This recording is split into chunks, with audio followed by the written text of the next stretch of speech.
ইয়া আল্লাহ, আমিও ছোট্ট মানুষ, মাত্র 4 বছর বয়সে বাবাকে হারিয়েছি। বয়স যখন মাত্র 1.5 বছর তখন বিদেশে গিয়েছে। 4 বছর বয়স যখন তখন কফিনে লাশ এসেছে। তখন মোবাইল ছিল না, তখন কোনো ছবিও ছিল না, দেখারও ব্যবস্থা ছিল না। আল্লাহ, বাবার চেহারা কেমন আমি জানি না, ছবিও নাই। আল্লাহ, বাবা ডাকলে কেমন মায়া লাগে, মধু লাগে আমি সেটাও জানি না।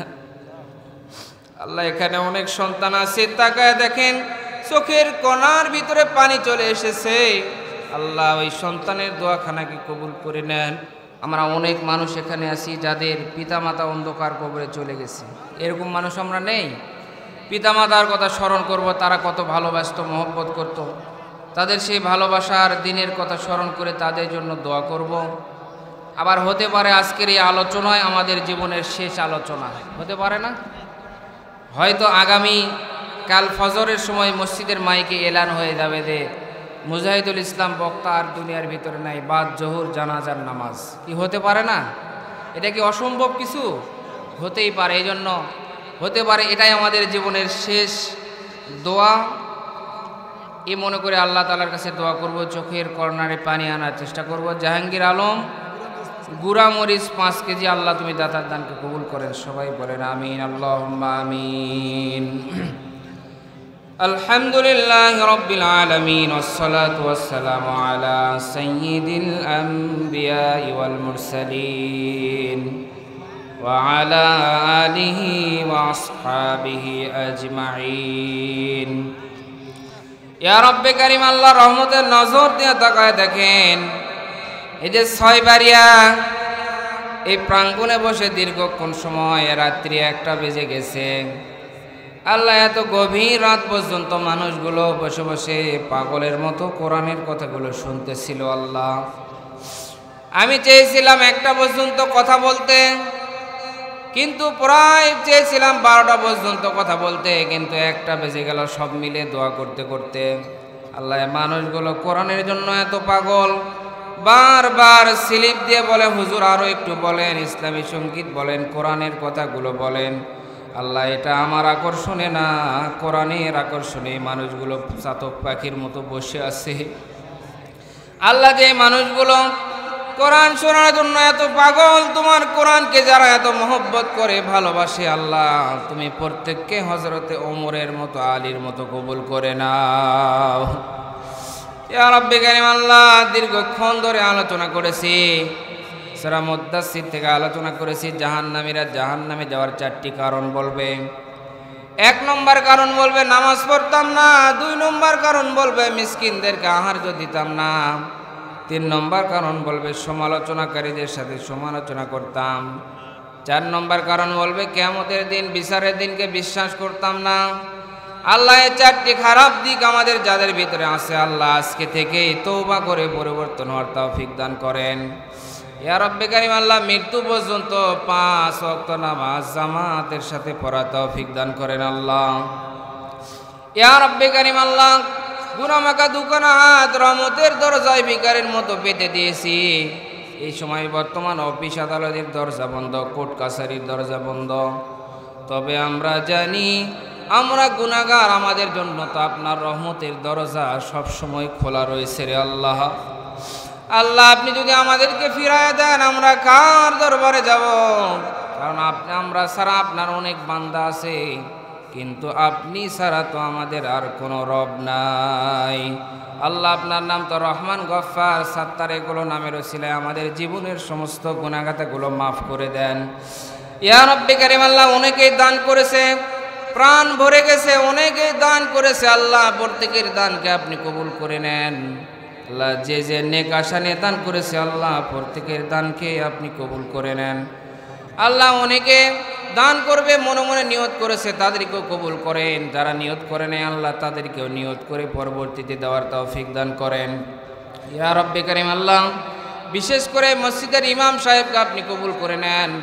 আল্লাহ, তাকে কোরআনের জন্য বিশ্বব্যাপী আপনি কবুল করে নেন। ইয়া রাব্বি কারীম, আল্লাহ বিশেষ করে এই মাহফিলের সভাপতি সাহেব মুরব্বী মানুষ, কত মহব্বত করে দেখা করার জন্য সেই বগুড়াতে গিয়েছিল। আল্লাহ, আমার বাজানকে কবুল করেন, স্ট্রোক করেছিল, অসুস্থ মানুষ। আল্লাহ তাকে শাফায়ে কামেলা আজিলা দান করেন। আল্লাহ যারা যারা দোয়া চেয়েছে আল্লাহ প্রত্যেককে আপনি সুস্থতার নিয়ামত দান করেন।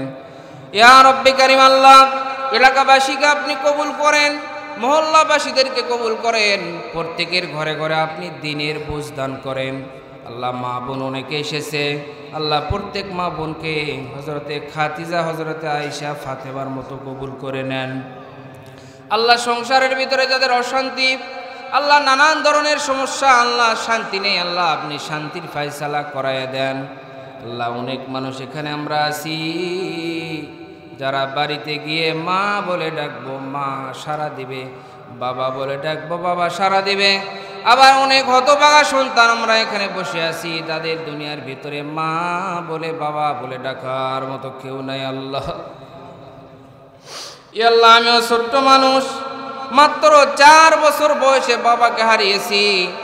বয়স যখন মাত্র 1.5 বছর তখন বিদেশে গিয়েছে। 4 বছর বয়স যখন তখন কফিনে লাশ এসেছে। তখন মোবাইল ছিল না, তখন কোনো ছবিও ছিল না, দেখারও ব্যবস্থা ছিল না। আল্লাহ বাবার চেহারা কেমন আমি জানি না, ছবিও নাই। আল্লাহ বাবা ডাকলে কেমন মায়া লাগে, মধু লাগে আমি সেটাও জানি না। আল্লাহ এখানে অনেক সন্তান আছে, তাকায় দেখেন চোখের কোণার ভিতরে পানি চলে এসেছে। আল্লাহ ওই সন্তানের দোয়াখানাকে কবুল করে নেন, পিতামাতার কবরগুলোকে আপনি জান্নাতের টুকরা বানায় দেন। আল্লাহ তারা কত মহব্বত করতো, ভালোবাসত। ঈদের সময় তারা নতুন পোশাক না পরে আমাদেরকে নতুন পোশাকের ব্যবস্থা করে দিত। তারপরে তারা কত আনন্দ। কেউ যদি বলতো এত খুশি কেন, তোমার গায়ে তো পুরাতন পোশাক, মা বাবা ডাক দিয়ে বলতো আমার গায়ে পুরাতন পোশাক তো কি হয়েছে, আমার কলিজার টুকরা সন্তানের গায়ে তো নতুন পোশাক তুলে দিতে পেরেছি। আল্লাহ আদরের সোনামাকা মা বাবা না জানি কার অন্ধকার কবরের ভিতরে চেয়ে আছে। আল্লাহ প্রত্যেক পিতামাতার কবরকে আপনি জান্নাতের টুকরা হিসেবে কবুল করে নেন। আল্লাহ যেগুলো চাইতে পারলাম কবুল করেন, মনের ভুলে যেগুলো চাইতে পারি নাই আমাদের জন্য ভালো মঙ্গল সেগুলো কবুল করে নেন।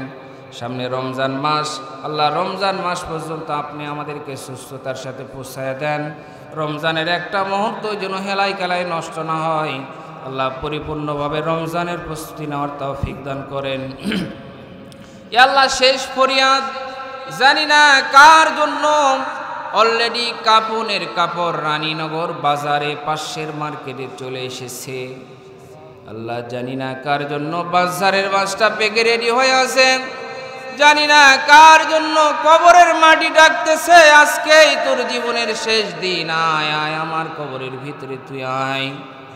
আল্লাহ জানি না কার জন্য আজকের দোয়ায় জীবনের শেষ দোয়া। আল্লাহ হয়তো হইতে পারে ফজরের সময় মসজিদের মাইকে এলান হয়ে যাবে যে আমি আর দুনিয়ার ভিতরে নাই। আল্লাহ মৃত্যুর চিন্তা, আখিরাতের চিন্তা আপনি দান করেন।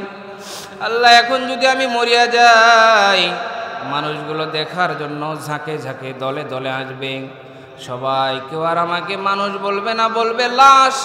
জীবনের শেষ গোসল দিয়ে দিবেন, জীবনের শেষ শ্বাস সাজাইয়া সাদা মার্কিন কাপড় পরাইয়া চকলেটের মতো বেজায়া 3.5 হাত মাটির ঘরে রেখে চলে আসবে। আল্লাহ সবাই একটু মহব্বতে ডাক দেন না আল্লাহ, আর একটু মহব্বতে ডাক দেন না আল্লাহ। ইয়া আল্লাহ কত মানুষের জানাজায় শরীক হইলাম, কত মানুষকে আমি ছোট্ট মানুষ এই 2 হাত দিয়া জীবনের শেষ গোসল করায় দিলাম, কত মানুষকে আমি এই 2 হাত দিয়া জীবনের শেষ শ্বাস সাজায় দিলাম, কত মানুষকে 2 হাত দিয়া জীবনের শেষ পোশাক আমি নিজে পরায় দিলাম, কত মানুষকে চকলেটের মতো পেঁচাইয়া 3.5 হাত মাটির ঘরে আমি নিজের হাতে রেখে চলে আসলাম রে আল্লাহ। আবার কবরের পাশে দাঁড়ায় দেখি মানুষগুলো কবরে মাটি দেয়, আবার চারিদিকে খুশিয়া খুশিয়া লাগায়া দেয় যাতে করে একটা ফাঁকাও না থাকে। আল্লাহ যেই কবরের সাথী নাই বাতি নাই, ওই কবরে আমরা কেমনে থাকবো রে মালিক। আল্লাহ ইমান আমল সব কিছু ঠিক করে নিয়ে অন্ধকার কবরে যাওয়ার তৌফিক দান করেন আল্লাহ।